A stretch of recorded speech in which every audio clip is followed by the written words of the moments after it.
చక్కని సీతకి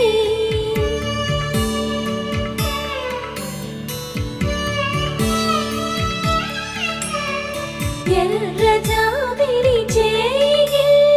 రాముడేడని అడుగుతుంటే